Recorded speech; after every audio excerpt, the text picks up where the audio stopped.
আল পারাম্বিল গোপী নামটা যতই ভারী হোক না কেন, তার কাজকাম একদমই ছেলে মানুষের মতো। বয়স 30 পার হয়ে গেছে, অথচ কাজের নাম শুনলে 100 মাইল দূরে পালায়। স্বপ্ন তার একটাই, একদিন তার পার্টি জিতবে আর সে অনেক বড় পোস্ট পেয়ে এক লাফে কোটিপতি হবে। কিন্তু স্বপ্ন দেখা সহজ হলেও বাস্তব বড়ই কঠিন। তাই রোজ তাকে বিধবা মায়ের বক বক শুনে দিন পার করতে হয়। এই গোপীর যন্ত্রণায় গ্রামবাসী এতটাই অতিষ্ঠ যে বাচ্চারাও তাকে বিন্দুমাত্র সম্মান দেয় না। তবে টুইস্ট আসে তখনই যখন এক রাতে তার বেস্ট ফ্রেন্ড মুগলেশ তাকে এক মুসলমানের বাসার সামনে নিয়ে যায়, আর ব্যাস পরে তিনি ভোলা ভালা গোপী হয়ে যায় খুনের আসামি। এমনই এক কমেডি ড্রামা আর টুইস্টে ভরা হাসতে হাসতে পেট ব্যথা করে দেওয়ার মতো গল্প নিয়ে আজ এক্সপ্লেইন করব সম্প্রতি মুক্তিপ্রাপ্ত মুভি মালাইলি ফ্রম ইন্ডিয়া। হাসাতে হাসাতে এই সাধারণ গল্প আপনাকে যে অসাধারণ শিক্ষা দিয়ে যাবে তা আপনি কখনোই ভাবতে পারবেন না। মুভির শেষে বুঝে যাবেন মালাইলি মুভিগুলো কেন দিন দিন এত জনপ্রিয় হয়ে উঠছে। পাহাড়ের বুক চিরে একটা লোকাল বাস তার নিজের গতিতেই চলছে। এটা পাকিস্তানের ছোট্ট এক গ্রামের রাস্তা, যেখানে সবাই সবাইকে চেনে। বাসে সবাই যখন একে অপরের সাথে সালাম বিনিময় করে কথা বলছিল, হঠাৎ লক্ষ্য করে একটা লোক বেশ মন খারাপ করে জানালার পাশের এক সিটে বসে কারোর সাথে কোনো কথাও বলছে না। লোকটার এমন সন্দেহজনক আচরণ দেখে এক লোক সামনে স্টপে নেমেই লিডার টাইপের এক লোক, যার নাম করিম, তাকে ডেকে বলে বাসের লোকটাকে দেখে বেশি সুবিধার মনে হচ্ছে না। করিম তাড়াতাড়ি বাসে উঠে অপরিচিত এই লোককে দেখতে আসে। সেই লোক তো তখন ঘুমে বিভোর। করিম এসেই ঘুমন্ত সেই লোককে ডেকে তুলে কড়া গলায় একের পর এক প্রশ্ন করতেই থাকে যে কে তুমি, কোথা থেকে এসেছো, গ্রামের নাম কি। বেচারা ঘুম থেকে উঠে এমন বিব্রতকর অবস্থায় পড়ে কি যে বলবে নিজেও বুঝে উঠতে পারছিল না। তাই তাড়াতাড়ি ব্যাগ থেকে একটা চিঠি বের করে দেয়। করিম চিঠি পড়ে বলে, আব্বু, আর তোমার নাম কি? আল হারামি কফি। লোকটা আমতা আমতা করতে করতে বলে, না না, আমার নাম আল পারাম্বিল গোপী, ইন্ডিয়া থেকে এসেছি। প্রশ্ন হলো, কে এই গোপী আর কেনই বা সে ইন্ডিয়া থেকে পাকিস্তানের ছোট্ট এই গ্রামে আসলো? গল্প চলে আসে বেশ কিছুদিন আগে ইন্ডিয়ার কেরালার মুল্লাকারা নামের ছোট্ট এক গ্রামে। গোপীর পরিবার নিম্ন মধ্যবিত্ত বললেই চলে। গোপীর মা সোমা সকালে উঠে তার মেয়ে বৈষ্ণবীকে ডেকে রুম থেকে বের হতেই বৈষ্ণবী কাউকে লুকিয়ে লুকিয়ে মেসেজ করে বলে, আই লাভ ইউ টু। তারপর সাইকেলে করে দুধ নিয়ে সারা গ্রামের দোকানে দোকানে দিয়ে আসে। এদিকে এলাকার কিছু বাচ্চা মন খারাপ করে বসে আছে, কারণ তাদের ব্যাগ গোপী নিয়ে বাসায় রেখে দিয়েছে। সকাল হতেই গ্রামের পার্টি অফিসে রাজনীতি নিয়ে ঝগড়া বিবাদ শুরু হয়ে যায়। গোপীর পাশের বাসার মুসলিম প্রতিবেশী উমা গোপীর মা সোমাকে ডেকে বলে, আজ সন্ধ্যায় চোখ দেখাতে যাব। তা তোমার ছেলে গোপী কোথায়? সোমা বলে, গোপী তিরুভানামপুরামে গেছে। এই যে মহাশয়, যে সাইনবোর্ডে লেখা পুকুরে পাথর ফেলো না তারপরও ফেলছে, তার নাম মুগলেশ। সে গোপীর বেস্ট ফ্রেন্ড। পার্টির অফিসে ঝগড়ায় না পেরে মুরলি গোপীর বাসায় এসে গোপীকে খুঁজতে থাকে। এদিকে মা তো রোজ রোজ এই ইঁদুরের জ্বালায় বিরক্ত। মুরলির গলা শুনেই ইঁদুর ভয়ে দেদৌড়। মুরলি এসে বলে, সেদিন ইটের ভাটা থেকে নাস্তা করতে যে বের হলো, আজ 1 সপ্তাহ হয়ে গেল, তার কোনো খোঁজই নেই। অন্তত এবারে নির্বাচনে ওর প্রচারের কাজে তো থাকা উচিত, নিজের চাচার জন্য এটুকু করতে পারবে না? ঠিক তখনই এলাকার বাচ্চারা লুকিয়ে ব্যাগ নিতে আসলে একটা ব্যাগ পরে শব্দ হলে মা রেগে দৌড়ে গেলে বাচ্চাগুলো ভয়ে দেদৌড়। মা রেগে বলে, খবরদার, আর একবার যদি গোপীকে খুঁজতে এখানে আসো তো খবর আছে। ভয়ে মুরলি তাড়াতাড়ি বের হয়ে যায়। এদিকে গোপীর বোন বৈষ্ণবী যখন এলাকার বাচ্চাদেরকে পড়াচ্ছে, তখন তার গুপ্ত প্রেমিক আশিক কল দিয়ে রোমান্টিক কবিতা বলছে। মা হুট করে চলে আসায় বৈষ্ণবী ভয়ে কল কেটে দেয়। মুগলেশ একদিন প্রচুর রেগে তার বাবাকে বলে, সুন্দর বাইকটা শুধু তুমি ব্যবহার করো, আজ হয়তো এই বাইক দিবে, নয়তো আমার সম্পত্তির ভাগ বুঝিয়ে দিবে। বাবাও কি কম নাকি, ভাঙাচোরা এক সাইকেল দেখিয়ে বলে, নে এটাই তোর ভাগ। প্রথমে খুব ভাব দেখালেও কিছুক্ষণ পরেই সেই সাইকেল করে মাঠে এসে দেখে খেলা নিয়ে দুই পক্ষের মধ্যে ঝগড়া হচ্ছে। অনেক চিৎকার চেঁচামেচির পরে ফাইনালি দুই দলের মধ্যে মিটমাট হয়ে গেলে মুগলেশ হুট করে এসে একজনকে চড় দিয়ে অপর দলকে বলে, মার মার একে, বলেই মুখের ঝগড়াকে হাতাহাতির পর্যায়ে পৌঁছে দিয়ে হ্যাপি স্বস্তির এক নিঃশ্বাস নেয়। বুঝতেই পারছেন মুগলেশের স্বভাব চরিত্র কেমন। বাপের ঘাড়ে বসে খাবে আর মাইন্সের পিছে লেগে বেড়াবে। মুগলেশ যদি গোপীর বন্ধু হয় তাহলে নিশ্চয়ই বুঝতে পারছেন যে গোপীও মুগলেশের মতো আর একটা পিস। তার কাজ আকাশ কুসুম ভেবে দিন পার আর আলসেমি করে দিন কাটানো। গোপী ছোট চাচা তাদের বাসায় আসলে মা চাচাকে বলে গোপী একটা কাজের ব্যবস্থা করে দিলে ভালো হয়। চাচা রেগে বলে ওর কথা আমাকে আর বলবে না, সেই কবে বলেছি ওর সার্টিফিকেট দিতে, আজও দেয়নি বলেই রেগে চলে যায়। আজ এই এলাকার দেবী দেবতার অনুষ্ঠান হচ্ছে। এই গ্রামের এক লোকের উপরে তাদের এই দেবী দেবতা মুথাপ্পান ভর করে। মুথাপ্পানকে দেখে সোমা আর বৈষ্ণবী কোন রকমে পালিয়ে যেতে গেলে মুথাপ্পান তাদের ডেকে মাকে বলে তোমাকে না বলেছিলাম তোমার বড় ছেলেকে নিয়ে আসতে, কোথায় সে? মা আমতা আমতা করে বলে আসলে মা কিছু বলার আগেই মুথাপ্পান বলে তোমার ছেলে ভুল পথে যাচ্ছে আর এখন ওকে ওর কর্মের ফল দিতে হবে আর এই বিপদ থেকে ওকে কেউ বাঁচাতে পারবে না বলেই হাসতে থাকে। দেখা যায় সেই ইঁদুরটাও ডেঞ্জার লেখা একটা টিনের কোটার দিকে হেঁটে যাচ্ছে।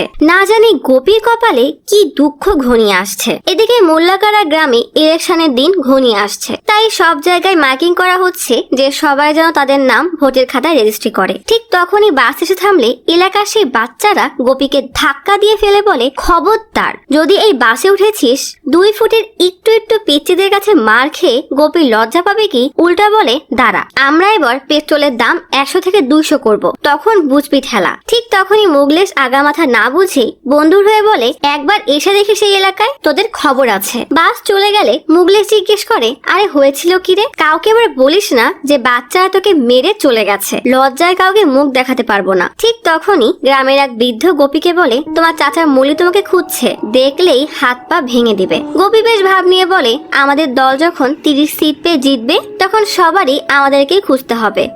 বলেই বৃদ্ধ লোক থেকে পেপারটা ছিনিয়ে নিয়ে মুগলেশের সাইকেলে উল্টা হয়ে বসে পেপার পড়ে বলে কৃষকরা নাকি আজ আন্দোলনের 100তম দিন পূর্ণ করলো, এদের তো মেরে তাড়ানো উচিত, খামোখা আমাদের দেশের নাম নষ্ট করছে। যাই হোক, জানিস মুগলেশ আমাদের দেশের গ্রোথ রেট 12% আর জিডিপি 204 লাখ কোটি। এই কথা শুনে মুগলেশ হতবাক হয়ে যায়। গোপী বলে বাকি কথা চায়ের দোকানে গিয়ে বোঝাবো, মাসালা ডোসা আর চা খেতে হবে। মুগলেশ সাইকেল থামিয়ে বলে তোর কাছে নিশ্চয়ই কোনো টাকা নেই আর আমার কাছে মাত্র 18 টাকা আছে। মাসালা ডোসার দাম 40 আর চা 10।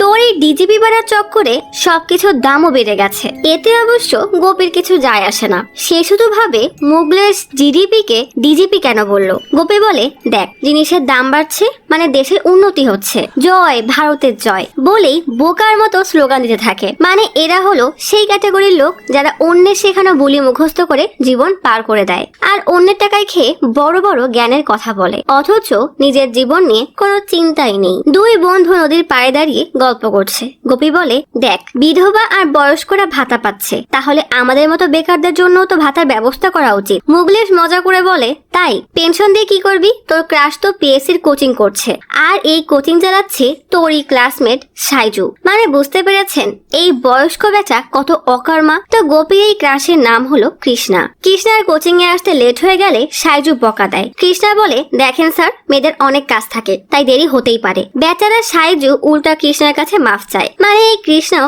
কোনো অংশে কম না। এদিকে মুগলেশ গোপীকে স্কুলে নিয়ে আসে যেন সে আজ সকালের অপমানের বদলা নিতে পারে। ব্যাস 2 বন্ধু মিলে যারা তাকে আজ অপমান করেছে তাদের সাথে মারামারি শুরু করে দেয়। মারামারি তো আর না, উল্টা মার খেয়ে পড়ে থাকে। প্রিন্সিপাল এসে সবাইকে মাঠ থেকে সরিয়ে দিলে গোপী রান্নাঘরে তার মায়ের কাছে আসে, যে স্কুলের বাচ্চাদের লাঞ্চের জন্য রান্না করছিল। সোমার কাছে স্কুলের কিছু মহিলারা আসে জামাই সেলাই করতে দিয়ে যায়। মানে মা দিনরাত পরিশ্রম করে সংসার চালাচ্ছে আর ছেলে সারাদিন ঘুরে ঘুরে গ্রামের মানুষকে জ্বালিয়ে বেড়াচ্ছে। নিজে তো দিন দিন ফুলের সার হচ্ছ, এখনো বাচ্চাদের সাথে মারামারি করো, লজ্জা লাগে না? মা রেগে বলে ওর কোনো হুঁশ আছে? বাসাটা ব্যাংকের কাছে বন্ধক রাখা, যেদিন ব্যাংকের লোক এসে বাসা থেকে ঘাট ধাক্কা দিয়ে বের করবে সেদিন বুঝবে আরাম কাকে বলে। ওর ভাগ্য ভালো যে ওর চাচা মুরলি ব্যাংকের প্রেসিডেন্ট, তাই এখনো কিছুই হয়নি, না হলে রাস্তায় থাকতে হতো। আর এই ছেলে ওই চাচা থেকে লুকিয়ে বেড়ায়। পাশে থাকা স্কুলের আয়া এক মুসলিম বোবা মেয়ে গোপীকে ইশারা করে বলে এত বড় ছেলে হয়ে মায়ের ঘাড়ে খাও, তোমার তো কচু গাছে গলায় দড়ি দিয়ে মরা উচিত। গোপী তো কিছুই বুঝে না। মুগলেশ বলে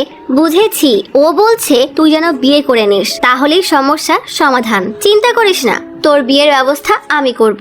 মা চুলা থেকে জ্বলন্ত কাঠ এনে মুগলেশকে বলে, খবরদার যদি বিয়ের নাম নিয়েছিস, ওর বউ বাচ্চাকেও কি আমি এই স্কুলে রান্না করে খাওয়াবো? এদের দুইজনকে এমন ঝাই খেতে দেখে পাশের মহিলাটা হাসতে হাসতে বলে, বিয়ে আর বাচ্চার চিন্তা বাদ দিয়ে কোনো কাজ করলেও তো পারো। গোপী এবার প্রচুর রেগে মহিলাটির দিকে তীরে এসে বলে, তোমার স্বামী অন্য দেশে গিয়ে শেখদের গোলামি করছে, আর আমরা এমন বেশরম না, বুঝেছো? মা গোপীকে থামাতে গেলে গোপী উল্টা মাকে বলে, তুমি যে চাচাদের গোলামি করতে বলছো তারাও তো বিদেশের হয়ে কাজ করে। কয়েকটা টাকার জন্য দেশ ছেড়ে বিদেশে গেলে আমাদের দেশকে কে সামলাবে? হ্যাঁ, ভাবটা এমন যে নিজে খুব ভালো করে দেশ সামলাচ্ছে। শোনো, আমার মতো একজন দেশভক্ত কখনোই বিদেশিদের সামনে হাত পাতে না, বুঝেছো? বেচারি মহিলাটি কাঁদতে কাঁদতে চলে যায়। সাথে সাথে স্কুলের ঘন্টা বাজতেই দুই বন্ধু তাড়াতাড়ি থালা নিয়ে বাচ্চাদেরকে টপকে লাইনের সবার আগে ভিখারির মতো কয়টা ভাত চাইতে থাকে, অথচ একটু আগেই বললো তা নাকি কারোর কাছে হাত পাতে না। দেখেছেন, বলেছি না শুধু বড় বড় কথাই বলতে পারে, কাজের বেলায় শূন্য।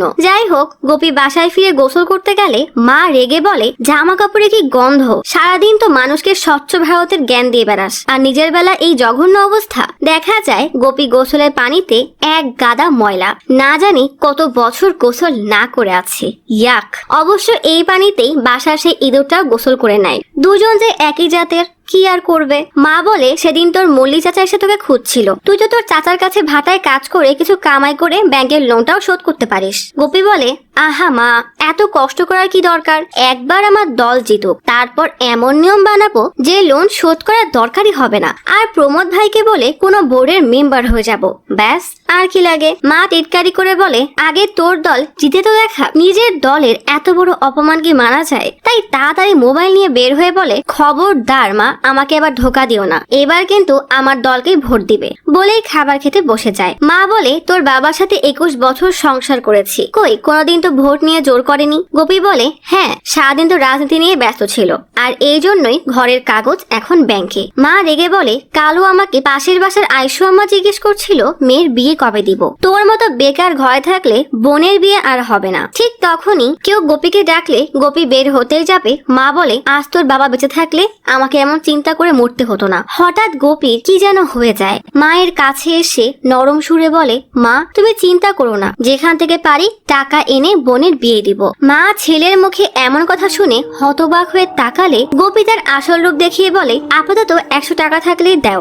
মা কাইচে উঠিয়ে প্রচুর রেগে বলে, কি লাগবে আরেকবার বল। গোপী তো ভয়ে তেদোর। বের হয়ে প্রচারের গাড়িতে উঠে মাইক নিয়ে তার ভাষণ শুরু করে দেয়। সোজা চলে আসে সাইজুর কোচিং এর সামনে। সাইজু বেচারা গোপীর মাইকিং এর যন্ত্রণায় ক্লাস ছুটিয়ে দিয়ে দেয়। আর গোপী তার কৃষ্ণাকে দেখে জোরে জোরে কৃষ্ণা বলে কীর্তন গাইতে থাকে। কৃষ্ণা বেচারি সবার সামনে ব্যাপক লজ্জায় পড়ে না পেরে গোপীকে এসে বলে, দেখেন ভাই, আপনি আমার থেকে বয়সে অনেক বড়, আমি জীবনে অনেক কিছু করতে চাই, দয়া করে আমার পিছু করা ছেড়ে দেন। গোপী বলে, আরে পাগলি, তোমার জীবন আমি কেন নষ্ট করব?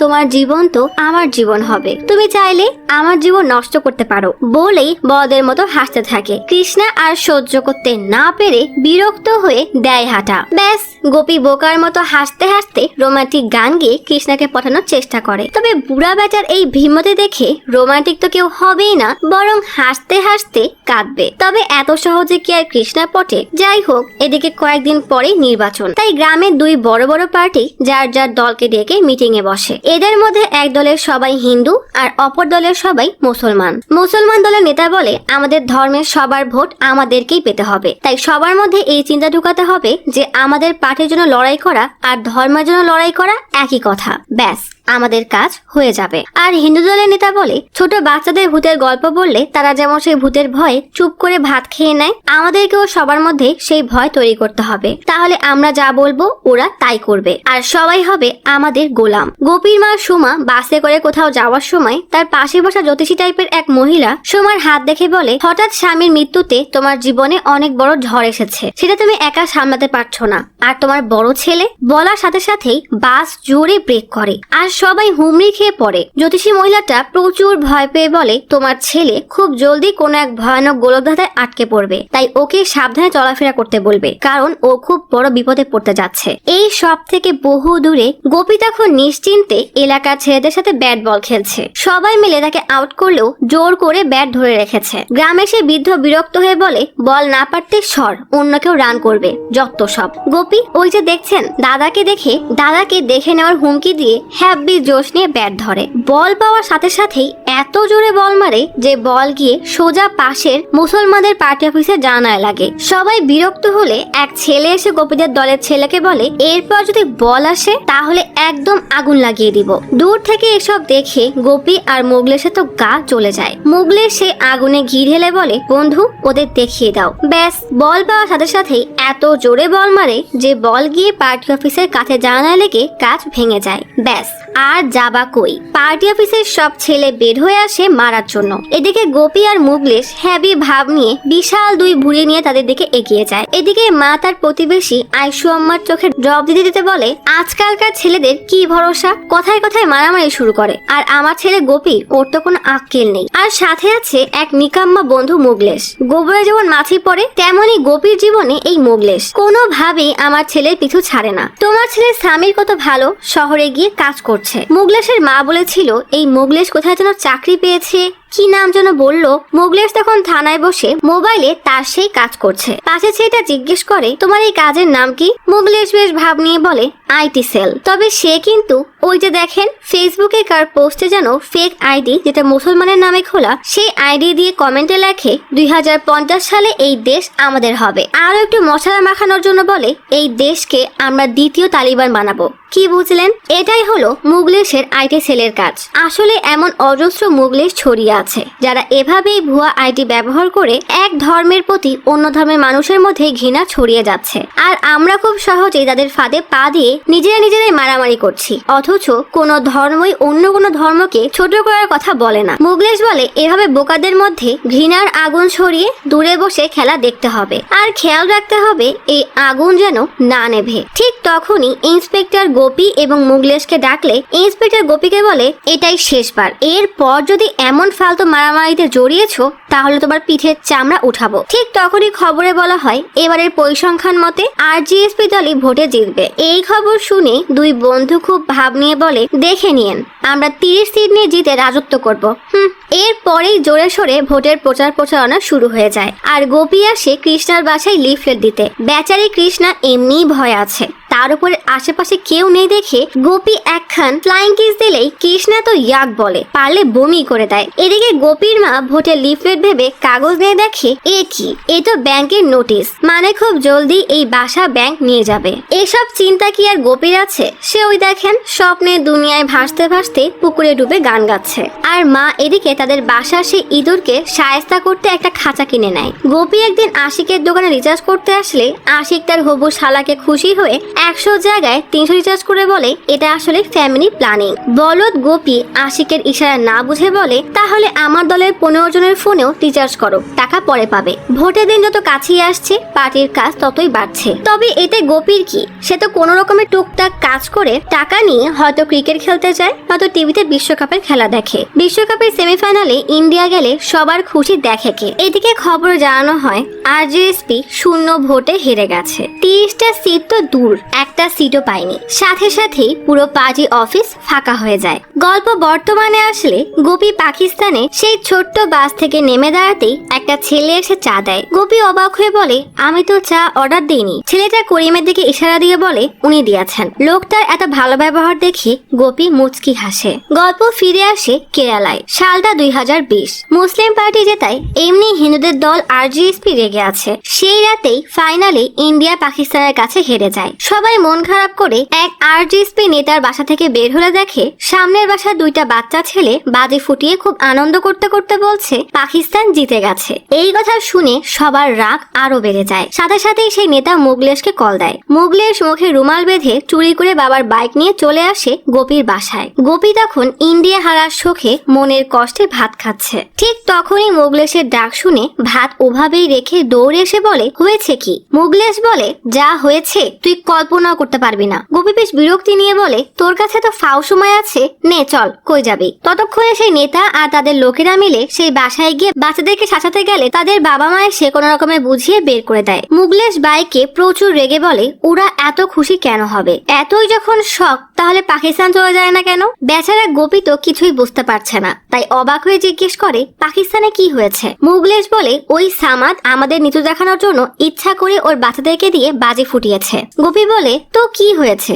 আমি খাবারটা শেষ করে আসতাম। মুগলেশ বলে, রাখ তোর খাওয়া। বলেই জোরে এক টান দিয়ে চলে আসে সামাদের বাসার সামনে। সেখানে তখন কিছু মানুষ দাঁড়িয়ে গল্প করছে। গোপী অবাক হয়ে জিজ্ঞেস করে, আমরা এখানে কেন আসলাম? মুগলেশ কিছু না বলেই একটু এগিয়ে সামনে দাঁড়ানো লোকদেরকে দেখতে থাকে। লোকগুলো মুগলেশকে দেখে চোখ ফেরাতেই মুগলেশ কেমন ভাবে যেন তাকায়। গোপী বলে, আরে বলবি তো তুই কি করতে চাচ্ছিস? মুগলেশ কিছু না বলেই ব্যাগ থেকে তেল ভর্তি একটা কাচের বোতল বের করে, যার মুখে কাপড় দিয়ে আটকানো। পকেট থেকে গ্যাস লাইট বের করে কাপড়ে আগুন দিয়ে রাগে ফুঁসতে থাকে। গোপী ভয়ে ভয়ে বলে, এসব কি করছিস?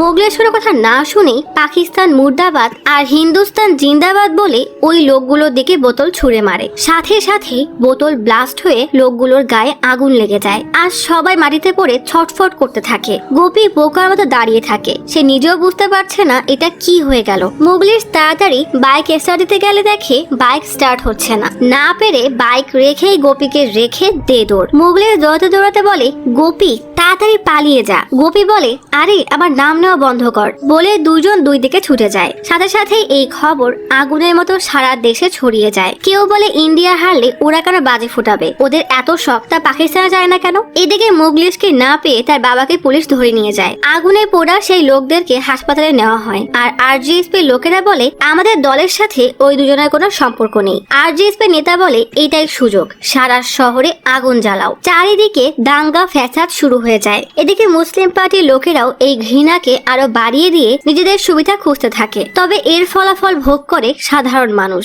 মুসলিম পার্টির লিডার বলে, এই লড়াইতে হারা যাবে না, সব পুরুষকে রাস্তায় নেমে জিহাদ করতে হবে। জান্নাতে যাওয়ার সুযোগ কোনোভাবেই হাতছাড়া করা যাবে না। ঠিক এভাবেই এদের মতো নেতা সাধারণ মানুষের ব্রেন ওয়াশ করে ঘৃণা ছড়ায়। হঠাৎ এই ভিড়ের মধ্যে থেকে গ্রামের সেই বৃদ্ধ চিৎকার করে জিজ্ঞেস করে, নেতাজি, তা আপনার ছেলে কি শহীদ হয়েছে? লিডার ভয়ে মাইক চেপে বলে, কে রে এই লোক, একে বের কর। বৃদ্ধ প্রচুর রেগে বলে, ছেলে হারানোর কষ্ট কি জানো?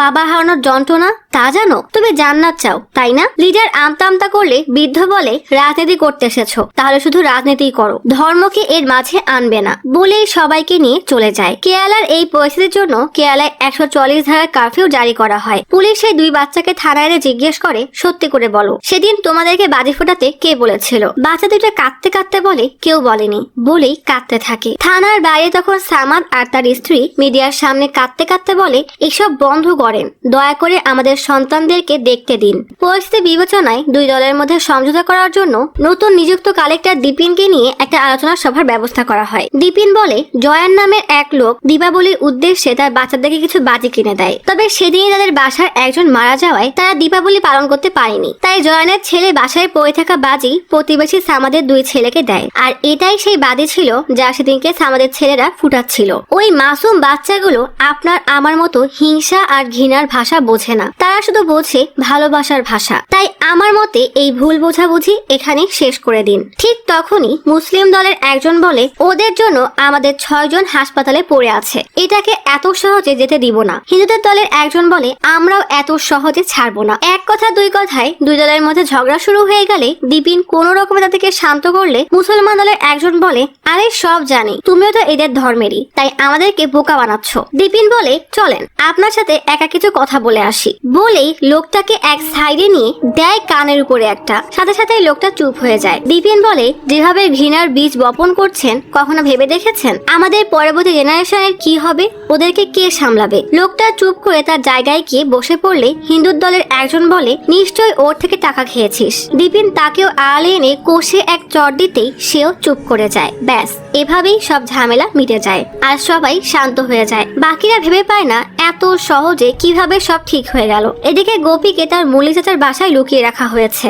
মা এবং বৈষ্ণবী মিলে রাতের অন্ধকারে গোপীর সাথে দেখা করতে আসে। মায়ের কণ্ঠ শুনে আবেগে গোপী দরজা খুলতেই দেখে মা একটা দা নিয়ে দাঁড়িয়ে বলছে, একবার বের হ খালি, আজ তোকে কেটে টুকরো টুকরো করব। গোপী ভয়ে তাড়াতাড়ি দরজা বন্ধ করে দেয়। মুলি চাচা এসে সোমাকে বলে, ভাবি আস্তে কথা বলেন, লোকজন জানাজানি হলে আমাকে কেউ আস্ত রাখবে না। সোমা কাঁদতে কাঁদতে বলে, আমি কিভাবে চুপ থাকবো, এই ছেলে আমাকে মেরেই ছাড়বে। বাসার একটা কাজ তো করেই না, উল্টা মার্ডার কেসের আসামি হয়ে বসে আছে। এখন ওর বোনকে কে বিয়ে করবে? বৈষ্ণবী কাঁদতে কাঁদতে বলে, মা তুমি চিন্তা করো না, আমি কোনো পথ বের করে নিব। বলবেই বা না কেন, তার তো পাত্র আগে থেকেই বাছাই করা। মা উল্টা রেগে বলে, খবরদার যদি পালিয়ে বিয়ে করেছিস, তোকে জ্যান্ত কবর দিব। মুলি চাচা মাকে শান্ত করে বলে, যা হওয়ার তা হয়ে গেছে। কনস্টেবল বলছিল যদি কেউ এই দুজনকে একবার পায় তাহলে এদের আর জীবিত রাখবে না, তাই আমার কথা শোনেন আর ওকে এখান থেকে অনেক দূরে পাঠিয়ে দিন।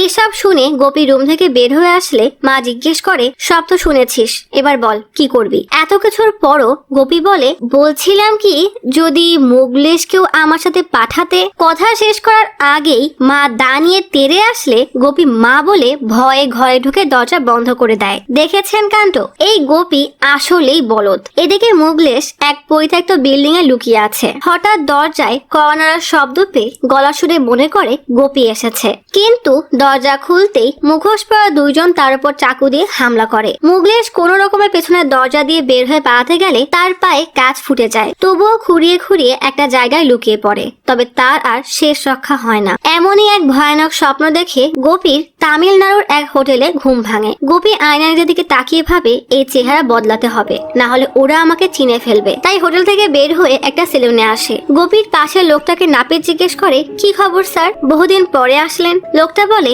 আর বলো না, পুলিশের চাকরি কি এত সহজ? মাল্লাকুর থেকে স্পেশাল টিম এসেছে দুজন আসামিকে ধরতে, তাদের নিয়ে ব্যস্ত ছিলাম। ব্যাস, গোপী কি আর এই এলাকায় থাকে?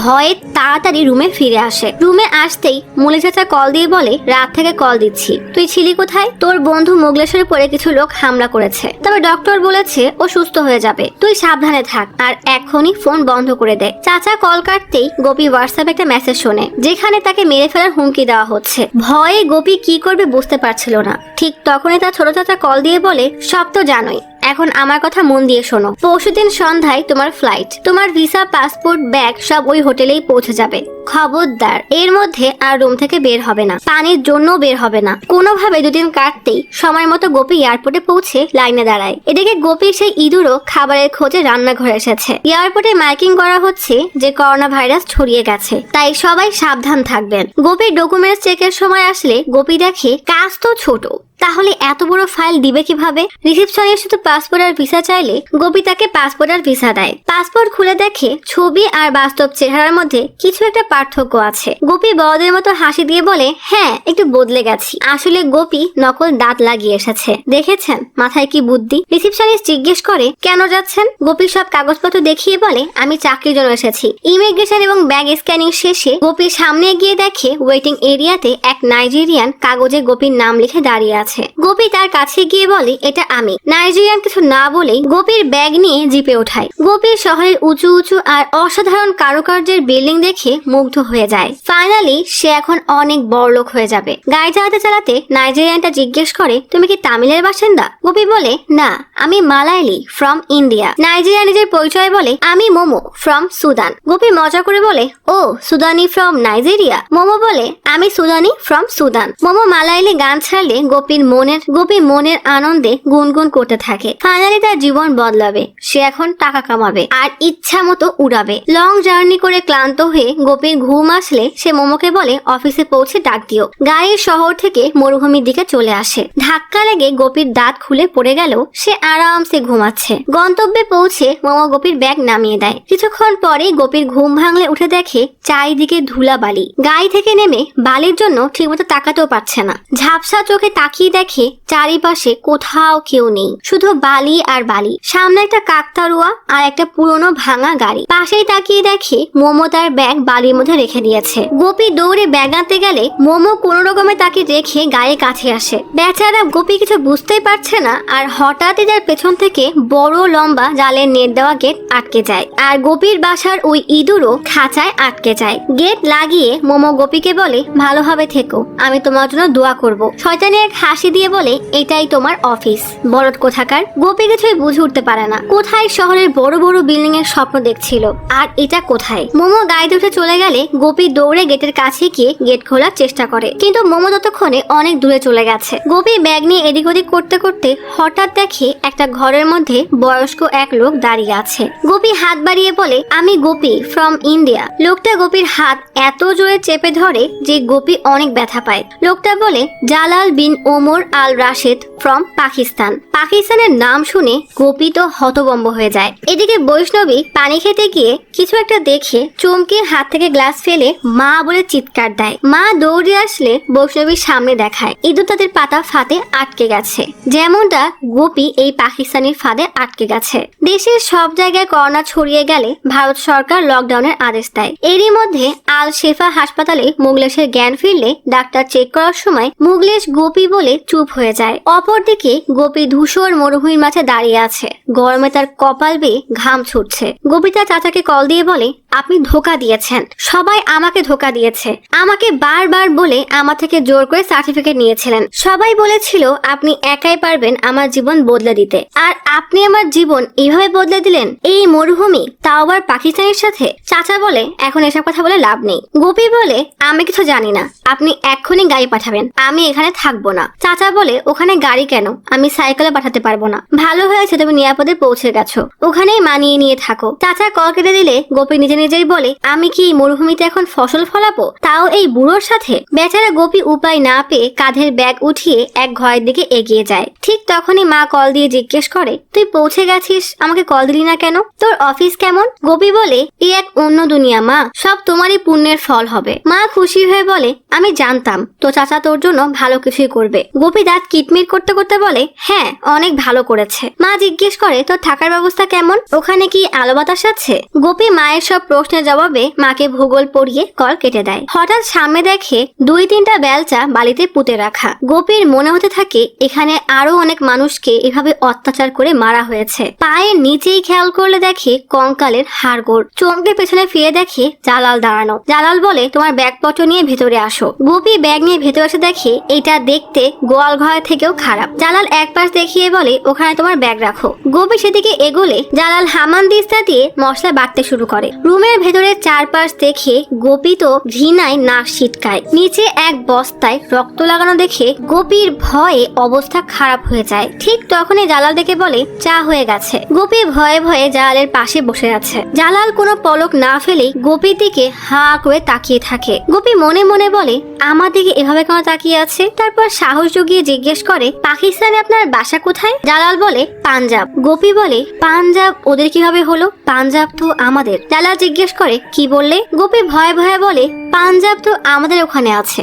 জালাল বলে, পাকিস্তানেও একটা পাঞ্জাব আছে। গোপী এবার জিজ্ঞেস করে, বাকিরা হয়তো খাবার খেতে গেছে তাই না? জালাল বলে, এখানে আর কেউ থাকে না, শুধু তুমি আর আমি আর শের খান। ঠিক তখনই টেবিলের নিচে গোপীর পায়ের কাছে বিড়াল এসে ম্যাও ম্যাও করে ডাকলে গোপী ভয় কেঁপে ওঠে। এই বিড়ালের নামই হলো শের খান। গোপী জানালার ধারে এসে চাচাকে কল দিয়ে স্টাফদের কথা জিজ্ঞেস করলে চাচা বলে, কোন স্টাফ? এখানে তো একটা স্টাফ, সেটা হলো তুমি। গোপী বলে, আপনার কিংবা বাবার সাথে কোনো ঝামেলা ছিল, অথবা আমি আপনাকে কখনো কষ্ট দিয়েছি যার কারণে আপনি আমাকে এমন মরুভূমিতে এই জল্লাদের সাথে? বলতে বলতেই পেছনে ফিরে দেখে জালাল দাঁড়ানো। গোপী তাড়াতাড়ি কথা ঘুরিয়ে বলে, এখানে মরুভূমির পরিবেশ আমার খুবই ভালো লাগছে। চাচা অবাক হয়ে যায়, এতক্ষণ কি বলছিল আর এখন কি বলছে। গোপী পরে কথা বলবে বলে কল কেটে দেয়। গোপী ওয়াশরুমে যাওয়ার জন্য বাইরে এসে দেখে পরিত্যক্ত এক ওয়াশরুম, যার সামনে পর্দা দেওয়া। খুবই নোংরা অবস্থা, পর্দায় আবার জায়গায় জায়গায় ফুটো। ভেতরে ঢুকে দেখে পাইপ ফেটে সব জায়গা দিয়ে পানি পড়েই যাচ্ছে। ঠিক তখনই গোপী একটা ছায়া দেখতে পায়। বাইরে তাকালে দেখে সেখানে কেউ নেই। রাতে জালাল নামাজ পড়ে এসে খেতে বসলে খাবার না দেখে জিজ্ঞেস করে, খাবার কোথায়? গোপী বলে, না বানালে খাবার কোথা থেকে আসবে? জালাল রেগে টেবিলে এক এক ধাক্কা মেরে বলে, তুই কি আমাকে তোর চাকর ভেবেছিস? চা ছাড়া আমি কিছুই বানাতে পারি না, সেটাও শিখতে আমার 1 সপ্তাহের মতো লেগেছে। আজকে আমি সারাদিন কিছু খাইনি, ভেবেছিলাম তুই খাবার বানাবি। রাত 8টায় এই টেবিলে আমার এবং শেরখানের খাবার রেডি থাকে। আজ থেকে রাত 8টায় যেন এই টেবিলে আমার আর শেরখানের খাবার যেন রেডি থাকে, বুঝেছিস? গোপী বলে, কিন্তু আমি তো রান্না করতে পারি না। জালাল বলে, তাহলে কি খাবার তোর বাবা বানাবে? 10 মিনিটের মধ্যে আমি এই টেবিলে খাবার দেখতে চাই। গোপীর আর কি বা করার, তাই চলে যায় রান্না করতে। বেচারা কি কাজের স্বপ্ন দেখেছিল আর তাকে এখন কি করা লাগছে। যে রান্নার রও জানে না, সে কিভাবে খাবার বানাবে? উপায় না পেয়ে মাকে কল দিয়ে হাতে ডিম নিয়ে জিজ্ঞেস করে, ডিম কিভাবে বানায়? মা জিজ্ঞেস করে, কিন্তু খাবার তো চাকর বানাবে। গোপী বলে, তাকে বের করে দিয়েছি। এরপর কানে হেডফোন লাগিয়ে মায়ের কথা মতো রান্না শুরু করে দেয়। এদিকে 10 মিনিট পার হয়ে ঘন্টা হয়ে গেছে। দেরি হচ্ছে দেখে জালাল ডাকতে থাকে। এদিকে বলতে বলতে মাও ঘুমিয়ে পড়ে। অবশেষে রান্না শেষ হলে গোপী ধীরে ধীরে খাবার নিয়ে এগিয়ে এসে দেখে জালাল ইন্ডিয়া আর পাকিস্তানের পুরনো খেলা দেখছে আর হাসছে। গোপী খাবার টেবিলে রাখলে জালাল একবার মুখে দিয়ে চুপ হয়ে যায়। গম্ভীর হয়ে চেয়ার থেকে উঠে দাঁড়ালে ভয়ে গোপী পেছনে সরে গেলে জালাল দৌড়ে বাইরে গিয়ে বমি করে দেয়। গোপী এত পরিমাণে লবণ দিয়েছে জালালের বমি চলে এসেছে। রাতে শোয়ার জন্য রেডি হতে গেলে গোপী আয়না দেখে পেছনে জালাল দাঁড়িয়ে আছে। জালাল গোপীকে নিজের রুমে ডেকে নিয়ে যায়। গোপী খুশি হয়ে যায় আর এসে দেখে রুমে এসি লাগানো। রাতে জালালের নাক ডাকার ঠেলায় গোপীর ঘুমই হয় না। হঠাৎ গোপীর ফোন বেজে ওঠে। মুগলেশ কল দিয়েছে। গোপী মুগলেশকে বলে, তুই বেঁচে আছিস? আমাকে এই পাকিস্তানের হাত থেকে বাঁচা। মুগলেশ জিজ্ঞেস করে, তুই পাকিস্তান কেন গিয়েছিস? গোপী তার দুঃখের গল্প জানালে মুগলেশ বলে, তাহলে তুই ওখান থেকে পালিয়ে যা। গোপী বলে, ভেতর থেকে তালা লাগানো, আমি যেতে পারবো না। মুগলেশ বলে, দেখ ওর কাছে কোনো চাকু, ছুরি কিংবা বোম আছে কিনা। ঠিক তখনই এক নার্স খেয়াল করে মুগলেশের কাছ থেকে ফোন কেড়ে নিয়ে অক্সিজেন মাস্ক পরিয়ে দেয়। পরের দিন সকালে কুয়া থেকে পানি উঠানোর সময় সোমা উমাকে দেখে বলে, গোপীর চাকরি হয়ে গেছে, অনেক ভালো আছে। এখন ওর মার বলার ধরনও বদলে গেছে। গর্বে যেন সোমার বুক ভরে যায়। আর এদিকে সারা রাত ঘুমাতে না পেরে সকালে উঠে যেই না ঘুমাচ্ছিল, জালাল ডেকে উঠিয়ে বলে, ওর অনেক কাজ আছে। বলেই গোপীকে এক লাঠি দিয়ে বাইরে বস্তার উপরে ফেলে দিলে গোপী ঘুম ঘুম চোখে বস্তা কাঁধে নিয়ে ফসলের সার দেয়। রান্না থেকে শুরু করে মাঠ, ঘর, ছাগল চড়ানো সব জায়গায় এখন থেকে কাজ করতে হয়। আর একটু এদিক সেদিক হলেই হয়তো জালালের ঝাড়ি খেতে হয়, না হলে চর। মুগলেশ বলে, খাবারে বিষ মিশিয়ে দে। গোপী বলে, বিষ পেলে তো আমি নিজেই খেয়ে মরতাম। সবজিতে পানি দেওয়ার সময় গোপীর মনে পড়ে সে গ্রামের আন্দোলনরত কৃষকদেরকে অলস বলতো, আর এখন তার নিজের কি অবস্থা। এতদিন গোপী চাকরদের মানুষ মনে করতো না, আর আজ সে নিজে চাকরের মতো খাচ্ছে। আসলে কিছু পাপের সাজা দুনিয়াতেই পেতে হয়। বেশ কিছুদিন পরে মুগলেশ বাসায় ফিরে আসে। অ্যাম্বুলেন্স থেকে নেমেই মুগলেশ আগে গোপীকে কল দিয়ে বলে, এখানে সবকিছু ঠিক হয়ে গেছে, সবার সাথে সমঝোতা হয়ে গেছে। আমি তো চিন্তায় পড়ে গিয়েছিলাম যখন শুনেছি তোকে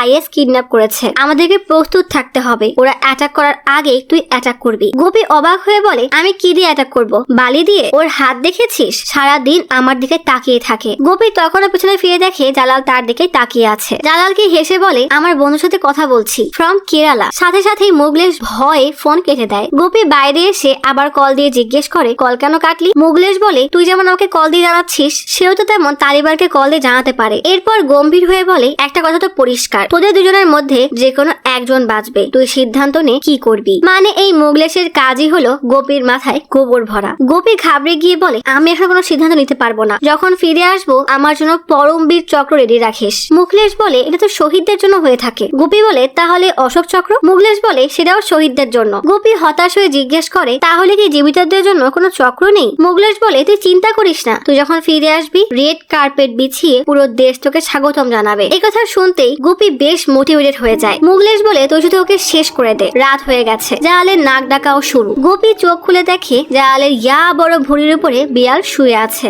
গোপী বালিশ দিয়ে জালালের মুখ চেপে ধরে। এমনই এক হাস্যকর স্বপ্ন দেখতে দেখতে গোপীর ঘুম ভেঙে যায়। গোপী বলে, একে তো মারতে পারবো না, কিন্তু এর হাতেও আমি মরবো না। বলেই উঠে গিয়ে আস্তে আস্তে জালালের মাথার নিচ থেকে চাবির গুচ্ছ নিয়ে রুম থেকে বের হয়। টেবিলে শেরখানকে দেখে বলে, তুইও এই নরকেই মরবি। বলেই এক চাদর পেঁচিয়ে বাইরে দে দৌড়। কিছু দূর আসার পরে গোপী মনের খুশিতে হাসতে থাকে। অবশেষে গোপী স্বাধীন। মরুভূমির চূড়ায় উঠে 2 হাত ছড়িয়ে দিয়ে জয়ের হাসি হাসতেই যাবে, আর ঠিক তখনই পা পিছলে সেখান থেকে নিচে পড়ে যায়। পরের দিন সকালে ঘুম থেকে উঠে জালাল সব জায়গায় গোপীকে খুঁজলেও কোথাও তার সারা শব্দ পায় না। হঠাৎ দেখে কিছুটা সামনেই এক উট ব্যবসায়ী এগিয়ে আসছে। জালাল তার কাছে গেলে উট ব্যবসায়ী জালালকে বলে, একটা উট কিনবেন? জালাল বলে, না আমার দরকার নেই, অনেক আছে। ঠিক তখন তখনই উটের পিঠ থেকে বেহুশ এক লোক পড়ে যায়। সেটা আর কেউ না বরং বলদ গোপী। এ এতটাই বলদ যে ঠিকমতো পালাতেও পারে না। এ নাকি পুরো দেশের কাছ থেকে রেড কার্পেটের শুভেচ্ছা নিবে। জালাল গোপীর কাছে গিয়ে দাঁড়ালে ব্যবসায়ী বলে, ও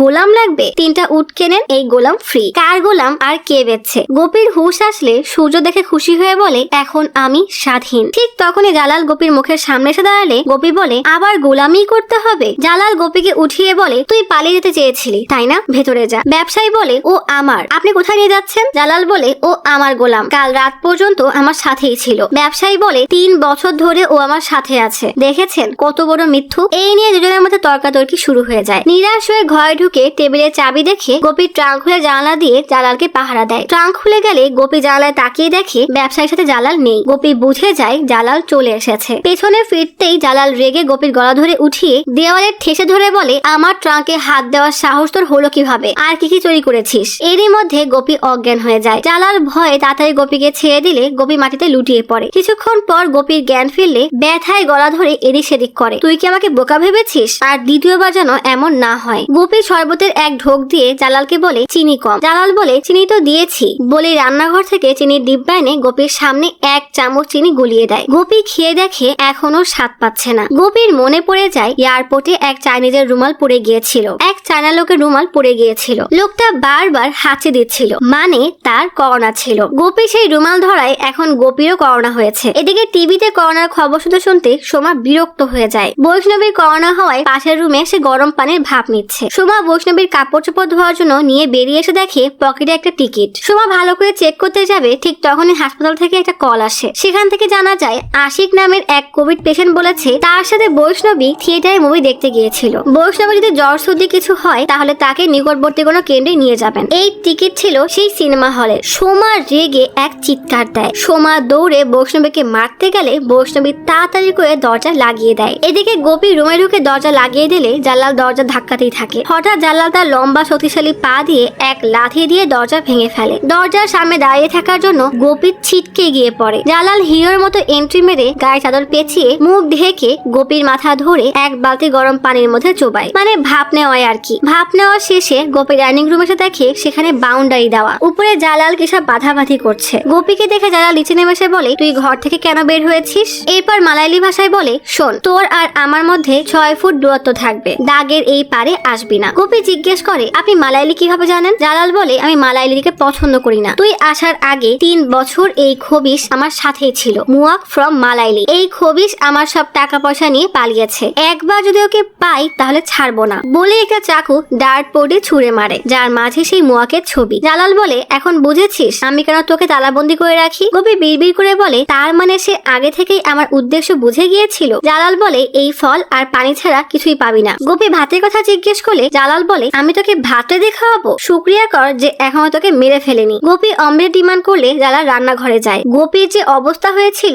ঠিক একই অবস্থা হয়েছে জালালের। পেঁয়াজ কাটতে গিয়ে চোখ দিয়ে পানি গড়িয়ে পড়ে। খাবারের যা চেহারা তা দেখে গোপীর মনে হয় এর থেকে ফল খাওয়াই ভালো। একদিন মোমো খাবার দিতে আসলে জালাল মোমোকে আর ফিরতে দেয় না। কাজ করতে করতে অতিষ্ঠ হয়ে জালাল মোমোর সাথে ক্রিকেট খেলছিল। তখন গোপী মোগলেশকে কল করে বলে, আমি ওকে এখন তিলে তিলে মারছি। মোগলেশ বলে, এতে হবে না, তোর জানতে হবে ও কে। ওর সাথে জড়িত কাগজপত্র ওই ঘরে কোথাও আছে, খুঁজে দেখ। এদিকে জালালের স্ত্রী রাফিজা কল করে বাসার খোঁজ খবর দেয়। গ্রামের এক লোক গোপীকে কল করে জানায় গ্রামের অনেকে করোনাতে মারা গেছে। গোপীও মারা যাবে ভেবে ঠিক মতো খাবারও খেতে পারে না। তখন জানালা দিয়ে দেখে জালাল উঠ চড়িয়ে এসে ক্লান্ত হয়ে পড়েছে। তাই সে ইউটিউবে দেখে যে কাঠ দিয়ে রুটি মেকার আর ডিম ভাগার মেশিন কিভাবে বানায়, যেটা দিয়ে জালাল খুব সহজে রুটি বানাতে পারবে। জালাল অবাক হয়ে গোপীর দিকে তাকালে গোপী বলে, দেখেছো আমরা মালায়ালিরা অনেক ভালো। ফাইনালি আজ 14তম দিন। গোপীর লকডাউন শেষ। বেশ মনোবল জুগিয়ে হিরোর মতো গোপী মাঠে নামে খেলতে। মোমোকে সরিয়ে ব্যাট করতে নেমে গোপী একের পর এক ছক্কা মারে। জালাল দৌড়ে দৌড়ে ক্লান্ত হয়ে গেলে মোমো আর গোপী পাকিস্তানি দিয়ে নিয়ে মজা করলে জালাল স্টাম্প উঠিয়ে মোমো আর গোপীর পেছনে তাড়া করে। এতদিনে তাদের মধ্যে একটা ভালো সম্পর্ক গড়ে উঠেছে। রাতে গোডাউনে কাজ করতে করতে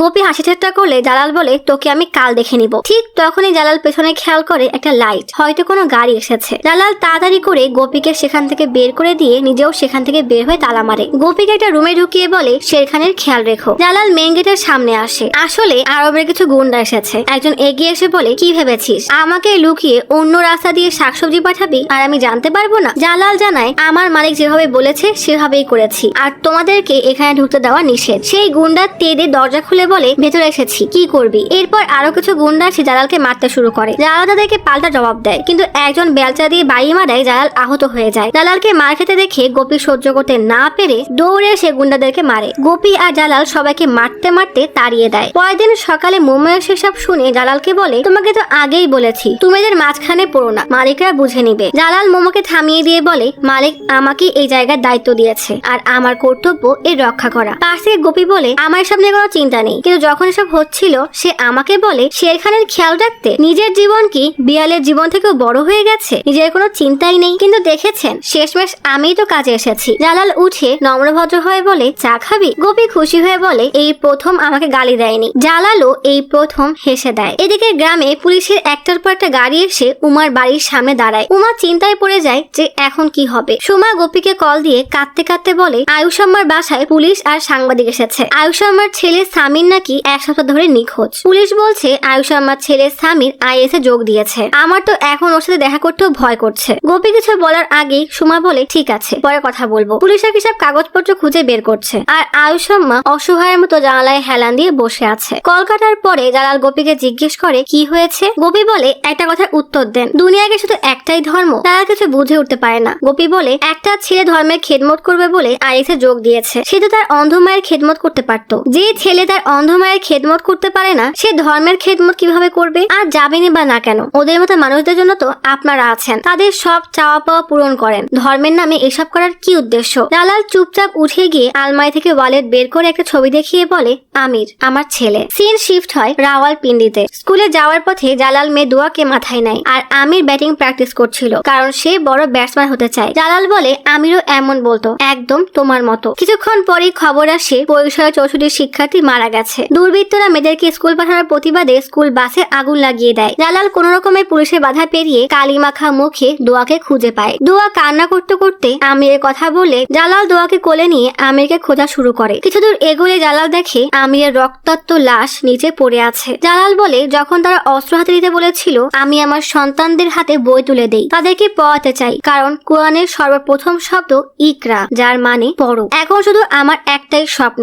বলেই গোপীকে ভেতরে নিয়ে গিয়ে ট্রাঙ্ক খুলে বলে, সবসময় জানতে চাইতি না যে আমি এই ট্রাঙ্কে কি রাখি? এই দেখ, এটা আমার পরিবার, আমার স্ত্রী নাজিফা, আমার বড় ছেলে আমির আর আমার মেয়ে দোয়া। আর এই দেখ ট্রাঙ্কে রাখা সব গিফট আমার মেয়ে দোয়া জোড়ো সাজিয়েছি। জানো আমার মেয়ের পড়ালেখায় অনেক ভালো, তাই ওকে আরো পড়াতে চাই যেন ও সবার থেকে এগিয়ে থাকে। গোপী নিজের ভুল বুঝতে পেরে বলে, আমাকে মাফ করে দিবেন, না বুঝে কত কিছু বলেছি। জালাল বলে, আরে তোমার রাগ জায়েজ, কারণ আমি যে শত্রু দেশ থেকে এসেছি। এদিকে মা তার প্রতিবেশী উমাকে দেখতে আসে, দেখে উমার সারা বাসা পুলিশ এসে এলোমেলো করে দিয়ে গেছে। মা উমার কাছে যেতেই উমা বাচ্চাদের মতো কান্না করতে থাকে। তার ছেলের দোষের সাজা সে কেন পাবে? আজ ঈদের দিন। জালাল তার মেয়েকে কল দিয়ে ঈদ মোবারক জানায়। দোয়া জানায় সে ক্লাস 10 এর ফাইনালে প্রথম হয়েছে। জালাল গোপীকে ডেকে তাড়াতাড়ি এই খুশির সংবাদ জানাতেই গোপীও অনেক খুশি হয়ে যায়। তবে ফোন রাখতেই জালালের মন খারাপ হয়ে যায়। গোপী জিজ্ঞেস করে জালাল জানায় দোয়া জালালকে বাসায় যেতে বলেছে। গোপী বলে, আপনি প্রায় 3.5 বছর বাসায় যাননি। মালিককে কল দিয়ে বলেন, সে নিশ্চয়ই রাজি হবে। জালাল তাদের বসকে কল দিয়ে জানালেই সে রাজি হয়ে যায়। জালাল খুশিতে লাফাতে থাকে। ঠিক তখনই মোমো এসে বলে, কিছুদিনের জন্য লকডাউন উঠিয়ে নিয়েছে, আমরা এখন চাইলে বাইরে যেতে পারবো। এতদিন আটকা থেকে জালাল আর গোপী এক দৌড়ে গাড়িতে উঠে মোমোকে রেখেই চলে যায়। সারাদিন ঘুরে সন্ধ্যায় একটা মেলায় আসে। এত সুন্দর গান নাচ দেখে গোপী কি আর নিজেকে আটকে রাখতে পারে? সে তার স্টাইলে নাচতে শুরু করে দেয়, আর বাকি সবাই তাকে দেখে তার মতো করেই নাচতে থাকে। গোপী সোলার প্যানেল বসিয়ে বলে, দেখেন মেড ইন ইন্ডিয়া। জালাল দেয় এক ঝাড়ি। গোপী তার বুদ্ধি দিয়ে এই মরুভূমিতে সবুজ গাছে ভরিয়ে ফেলেছে। তাই জালাল খুশি হয়ে তার একটা পাঞ্জাবি গোপীকে পরতে দেয়। গোপী সেই পাঞ্জাবি পরে একটা টুল নিয়ে দাঁড়িয়ে জালালের কাঁধে হাত দিয়ে হ্যাবি ভাব নিয়ে সেলফি তোলে। বিকালে একসাথে ক্রিকেট খেলে। বেশ আনন্দেই কাটছিল জালাল আর গোপীর দিনগুলো। মুগলেশ একদিন কাঁদতে কাঁদতে ভয়েস মেসেজ দিয়ে বলে, প্লিজ গোপী মন খারাপ করো না, আসলে কৃষ্ণা এক ছেলের সাথে বেস্টি লিখে পোস্ট করেছে। এবার গোপীর কান্না দেখে কে? গোপী কাঁদতে কাঁদতে জালালকে জড়িয়ে কাঁদতে থাকে। দুষ্টু মিষ্টি খুনসুটি হাসি মজায় বেশ ভালোই দুজনের সময় কেটে যাচ্ছিল। জালাল যেহেতু কয়দিন পরে বাসায় যাবে, তাই গোপী মোমোকে দিয়ে জালালের মেয়ে দোয়ার জন্য একটা সোনার আংটি আনায়। হঠাৎ জালালের কথা মনে পড়তেই জালালকে খুঁজতে এসে দেখে জালাল এক কোনায় বেহুশ হয়ে পড়ে আছে। জালালের হুশ ফিরে বলে, প্রেশার লো হওয়ার কারণে হয়তো পড়ে গেছি। গোপী পরম যত্নে যাও রান্না করে দিলে জালাল কাশতে কাশতে যাও মুখে দিয়ে বলে, একটু লবণ দিসনি। গোপী চেক করে দেখে লবণ তো ঠিক আছে, তার মানে এবার জালালের করোনা হয়েছে। মাকে বলতেই মা বলে এই জন্যই মানা করেছিলাম, ওসব মেলায় গিয়ে নাচানাচির কি দরকার, এখন পুদিনা আর তুলসী পাতা দিয়ে পানি ফুটিয়ে ভাব নে। জালালের অবস্থা দিন দিন আরো খারাপ হতে থাকে। তবুও জালাল তার ব্যাগ প্যাক করে গোপীকে বলে তাড়াতাড়ি মোমোকে কল দিয়ে আসতে বলো। গোপী মোমোকে কল দিলে মোমোর স্ত্রী কল রিসিভ করে জানায় মোমোর অবস্থা খুব খারাপ, তাকে আইসিইউতে নেওয়া হয়েছে। সেদিন রাতে অনেক বৃষ্টি হয়, জালালের জ্বর তখনও কমেনি, তাই গোপী এই বৃষ্টিতে ভিজেই ভেড়া ছাগলের শেডের উপরে ছাউনি দিয়ে দেয় যেন তারা না ভেজে। গোপীর কাজের প্রতি এত ভালোবাসা দেখে জালাল অনেক খুশি হয়ে যায়। রাতে তার স্ত্রী নাজিফাকে বলে দেখো আমি তোমার ভাইয়ের সাথে এই বিষয়ে কোনো কথা বলতে পারবো না, আমি যা বলেছি তাই হবে, বলেই রাগে কল কেটে দেয়। পরের দিনে জালাল অনেকটা সুস্থ হয়ে নামাজে দাঁড়িয়ে যায়, তবে তার কাশি তখনও থামেনি। তাই গোপী অনেক কষ্টে একজনকে গাড়ি আনতে বলে যে জালালকে ডক্টরের কাছে নিয়ে যাবে। তবে মরুভূমিতে তখন বালুর ঝড় উঠেছে, লোকটা করোনার ভয়ে ভেতরে আসতে চায় না, উল্টা জালালকে তার কাছে নিয়ে আসতে বলে। গোপী ভেতরে আসলে জালাল বলে দেখ গোপী এখন অনেক সুস্থ লাগছে। গোপী বলে দেখেছো কাণ্ড, আপনাকে হাসপাতালে নেওয়ার জন্য কত কষ্টে গাড়ি ম্যানেজ করলাম, আর আজ যখন গাড়ি আসলো আপনি বাসায় যাওয়ার জন্য রেডি হয়ে বসে আছেন। হঠাৎই জালাল মাথা ঘুরিয়ে মাটিতে পড়ে যায়। বাইরের লোকটা তখন তাড়াতাড়ি আসার জন্য তাড়া দিচ্ছে। জালালের অবস্থা খুবই খারাপ হয়ে গেছে, সে ঠিকমতো কথাও বলতে পারছে না। গোপী তাকে কোন রকমে উঠিয়ে টেনে হিচড়ে বালুর এই ঝড় পার করে। জালালের এত ভারী শরীর কি গোপীর একার পক্ষে টানা সম্ভব? তবুও ওই লোক গোপীকে সাহায্য করতে এগিয়ে আসে না। গোপী আর না পেরে নিজের সর্বশক্তি দিয়ে জালালকে বালির উপর দিয়ে টানতে টানতে গাড়ির কাছে আনলে লোকটা অসহায়ের মতো কাঁদতে কাঁদতে বলে দয়া করে ওনাকে গাড়ির পেছনে বসিয়ে দিন। কিন্তু কিছুক্ষণ পরেই সব শেষ হয়ে যায়। জালাল দুনিয়ার মায়া ত্যাগ করে না ফেরার দেশে চলে যায়। গোপী অসহায়ের মতো কান্না করতে থাকে। জালালের আদরের বিড়াল শের খান গোপীর পায়ের কাছে চুপ করে বসে থাকে। জালালের বস এসে এই মরুভূমিতে জালালের জানাজা পড়তে থাকে। গোপী দূরে দাঁড়িয়ে অঝরে কান্না করতে থাকে। গল্প বর্তমানে আসে। এসব ভাবতে ভাবতেই গোপীর ঘুম ভাঙলে দেখে গাড়ি থেমে গেছে। গাড়ি থেকে নেমে করিমকে জিজ্ঞেস করে জালাল ভাইয়ের বাসাটা কোন দিকে। করিম ইশারা দিয়ে পাহাড়ের উপরের এক বাসা দেখিয়ে দেয়। গোপী জালালের বাসায় পৌঁছে দেখে সেখানে সোলার প্যানেল লাগানো, মানে জালাল গোপীর আগেই এই প্যানেল তার বাসায় লাগিয়েছিল। নাজিফা গোপীকে দেখে জিজ্ঞেস করে কে আপনি। গোপী কিছু বলার আগে নাজিফা বলে তুমি গোপী তাই না? উনি সবসময় ফোনে তোমার এত প্রশংসা করে যে মনে হচ্ছে তোমাকে আমি বহু আগে থেকেই চিনি। গোপীকে ভেতরে নিয়ে বসিয়ে বলে জানো উনি আমাকে বলেছে তুমি একদম আমাদের ছেলে আমিরের মতো। আচ্ছা সে আসেনি কেন? ও বুঝেছি, নিশ্চয়ই কাজের জন্য থেকে গেছে। এবার তুমি ফিরে গিয়ে বলবে উনি যেন বাসায় চলে আসে। একা মহিলা মানুষ, একটা মেয়ে নিয়ে থাকি, আর সামলাতে পারবো না। নাজিফার এত ভালো ব্যবহার দেখে গোপী জালালের মৃত্যুর খবর নাজিফাকে দেওয়ার সাহস করতে পারে না। ঠিক তখনই দোয়া স্কুল থেকে ফিরে আসলে নাজিফা দোয়ার সাথে গোপীকে পরিচয় করিয়ে দেয়। তবে দোয়া শুধু একটাই কথা, আব্বু কই, আসেনি। গোপী দোয়ার মাসুম দুই চোখের দিকে তাকিয়ে কি বলবে নিজেও বুঝে উঠতে পারে না। আমতা আমতা করতে করতে জালালের জমিয়ে রাখা সব গিফট দোয়াকে দিয়ে বলে তোমার আব্বু পাঠিয়েছে। দোয়া অভিমান করে বলে আব্বু তো বহুদিন থেকে আমার কল রিসিভ করছে না। নাজিফা দোয়াকে বলে তুমি গিয়ে তোমার মামা শরীফ আর হোসেনকে ডেকে আনো, বলবে বাবার কলই ইন্ডিয়া থেকে এসেছে। দোয়া যেতেই গোপীর সেদিনের কথা মনে পড়ে, তাই গোপী নিজেই বুকে পাথর বেঁধে জালালের সাথে কাটানো সুন্দর মুহূর্তগুলোর কথা ভেবে কাঁদতে কাঁদতে কবর খুঁড়ে জালালকে দাফন করে। আর বসকে জানায় জালালের মৃত্যুর খবর সে নিজেই গিয়ে জালালের পরিবারকে দিবে। দোয়া তার মামাদেরকে ডেকে ইন্ডিয়া থেকে বাবার কলেজের কথা বলতেই দুজনের তো রক্ত টকবক করে ফুটতে শুরু করে। তাদের সন্দেহ হয় নিশ্চয়ই ওর কোনো বদ মতলব আছে। নাজিফা সে গোপীকে দেওয়ালে টাঙানো সচিনের ছবি দেখিয়ে বলে আমি সচিনের অনেক বড় ফ্যান ছিল। এত দূর থেকে যে মৃত্যু খবর দিতে এসেছে নাজিফার এত ভালোবাসা দেখে গোপী ভেবে নেয় সে এদেরকে কিছু জানাবে না। তাই বিদায় নিয়ে বের হতে গেলেই দোয়া আর তার দুই মামা আসে। গোপী দুজনের সাথে পরিচিত হয়ে নাজিফাকে বলে জালাল এখন সফরে আছে, ফিরে আসে জানিয়ে দিবে যে আপনারা তাকে দেখতে চেয়েছেন। গোপী দোয়ার মুখে হাত বুলিয়ে বলে ভালো করে পড়ালেখা করবে। বলেই যেতে গেলে নাজিফা বলে আর কয়েকদিন থেকে গেলে ভালো হতো, কারণ পরশু দোয়াকে ছেলেপক্ষ দেখতে আসবে। গোপী হতবাক হয়ে বলে দোয়া এখনো কত ছোট, ওর এখন পড়ার বয়স। দোয়া তুমিই বলো, তুমি কি এখন বিয়ে করতে চাও? দোয়া মাথা নাড়িয়ে না বললেই দোয়ার মামারা বলে তুই কে আমাদের পরিবারের বিষয়ে কথা বলার? নাজিফা তাদেরকে থামালেও তারা শোনে না। গোপী রেগে বলে তোমরা কারা যে দোয়ার জীবনের সিদ্ধান্ত নিবে? দোয়ার আব্বু আমাকে পাঠিয়েছে। কথা শেষ করার আগেই দোয়ার মামা গোপীকে টেনে নিয়ে মারতে মারতে বাসা থেকে বের করে। নাজিফা আর দোয়ার হাজার মানা করলেও কেউ শোনে না, সবাই এসে গোপীকে মারতে থাকে। দোয়া আর নাজিফা এসব দেখে অসহায়ের মতো কান্না করছে। গোপী তবুও বলতে থাকে দোয়াকে পড়তে দাও। করিম এদের থামাতে গোপীকে টানতে টানতে সবার আড়ালে নিয়ে যেতে গেলে দোয়ার পাশ থেকে যাওয়ার যাওয়ার সময় গোপী বলে দোয়ার আব্বুর শেষ ইচ্ছা ছিল দোয়া যেন পড়ালেখা করে। করিম গোপীকে বলে তুমি কি পাগল হয়ে গেছো? আজ আমি না আসলে ওরা তোমাকে মেরেই ফেলতো। তাড়াতাড়ি এখান থেকে চলে যাও। আর তুমি জালালের কি হও যে এখানে এসে এসব বলছো? গোপী বলে আমি তার বন্ধু। করিম চলে যেতেই দোয়া গোপীর কাছে কান্না করতে করতে এসে জিজ্ঞেস করে আমার বাবার কি হয়েছে।